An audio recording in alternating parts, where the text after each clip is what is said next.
Welcome everybody to Rob's MetalWorks. We are here at the Paper Tiger, also known as the White Rabbit, to celebrate, yes, the second anniversary in the life of Rick Scarafa, longtime owner of the club.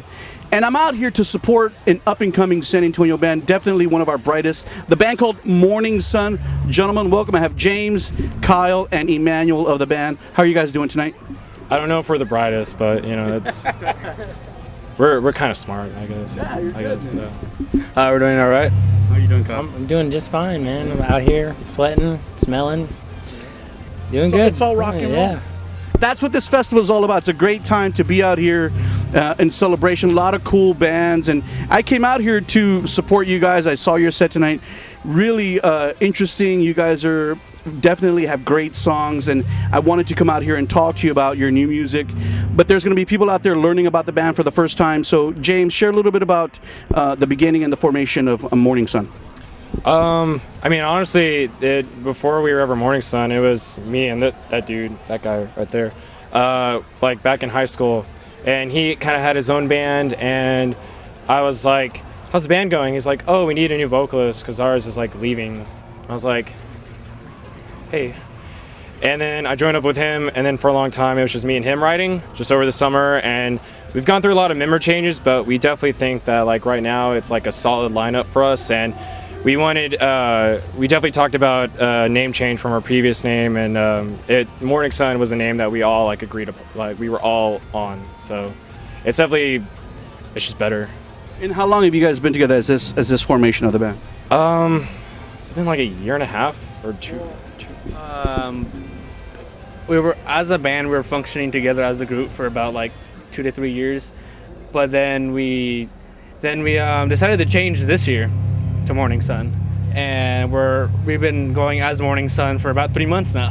Okay, cool. Yeah. Cool.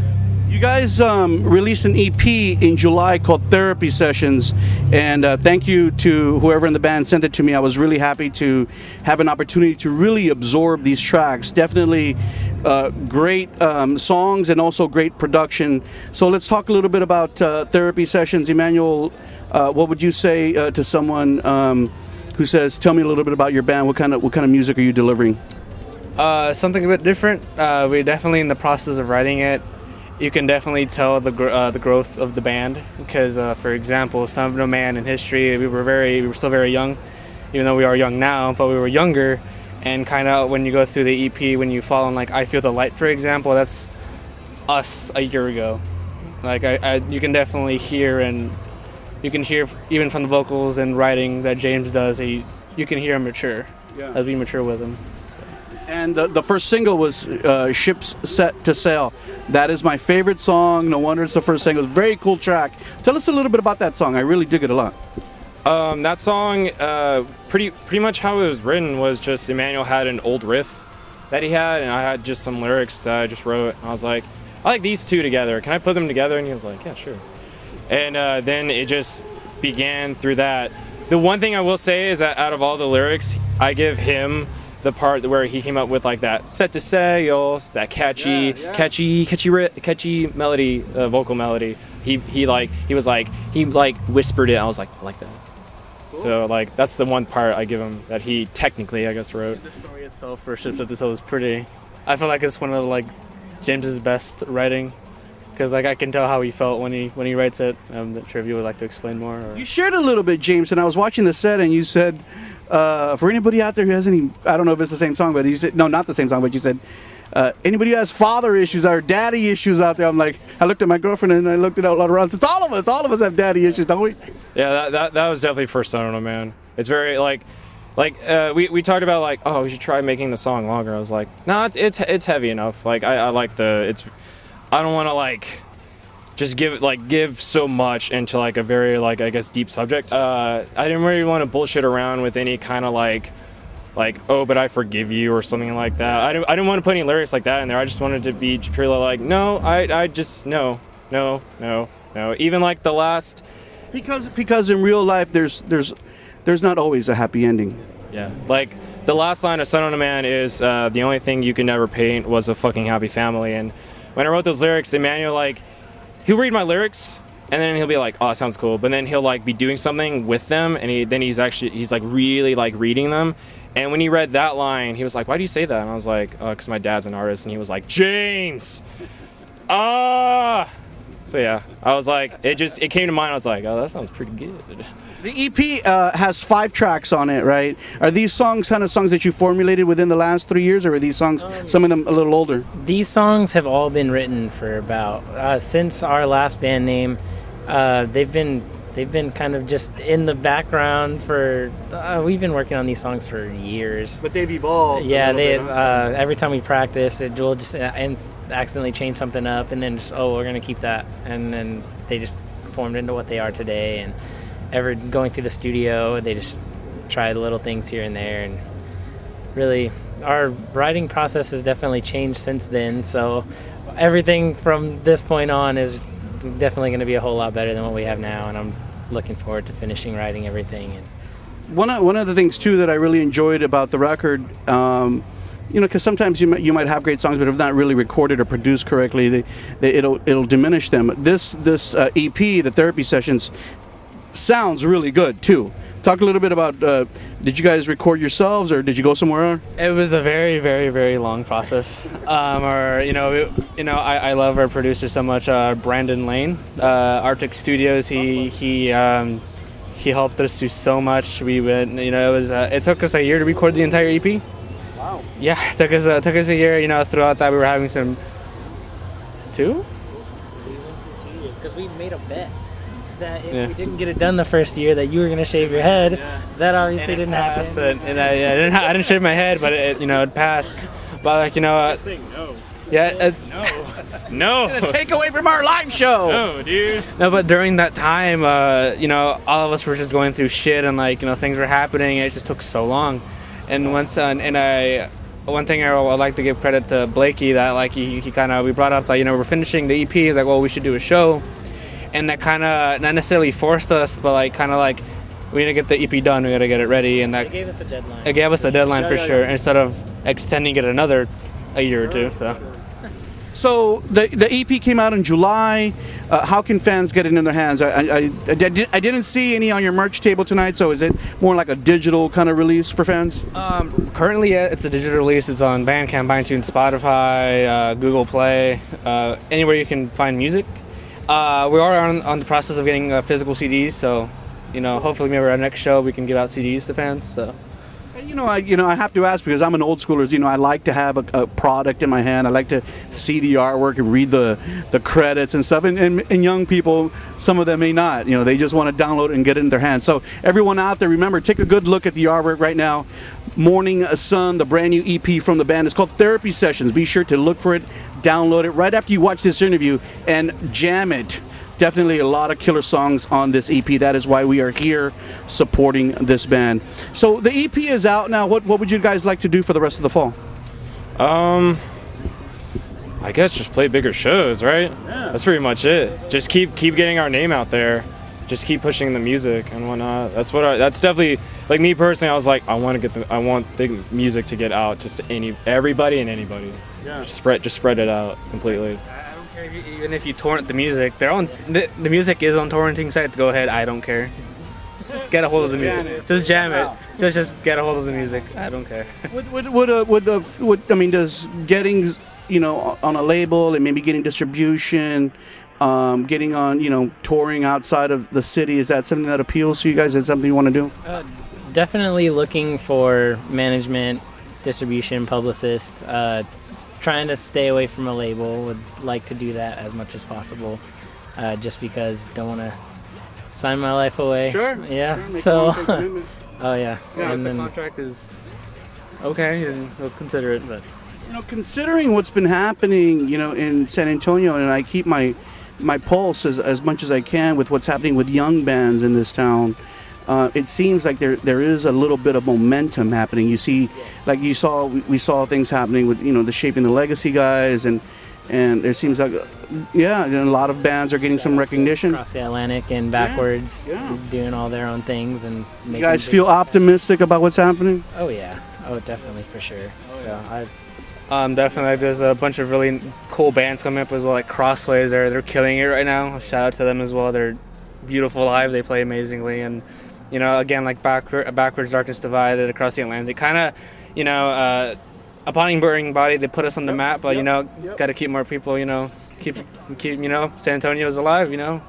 Austin can't kick our butt on everything. Gotta.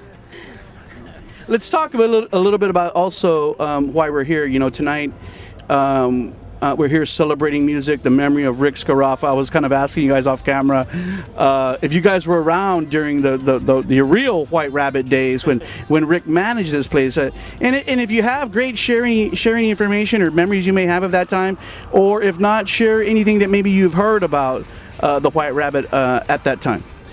I mean, I'm pretty sure I don't think any of us were around that time. Pretty sure, but I will say that I think out of a lot of bands, I feel pretty lucky to say that we were able to play one of the last official White Rabbit shows when it was still the White Rabbit. No, really, any new bands can say that, and I definitely feel in some way.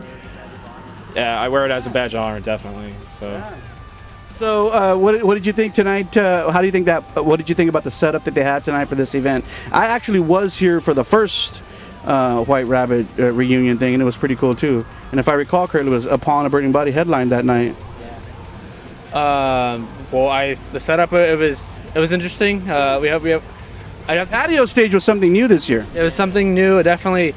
I'd have to give credit to San Antonio, especially Blakey and Jen, just the way they organize things. Because I know, if you go at any other place, there's usually 4 bands and that's it. And here we have basically a mini local Warped Tour at a venue, and they make it work. Yep. Every brand gets 20 minutes.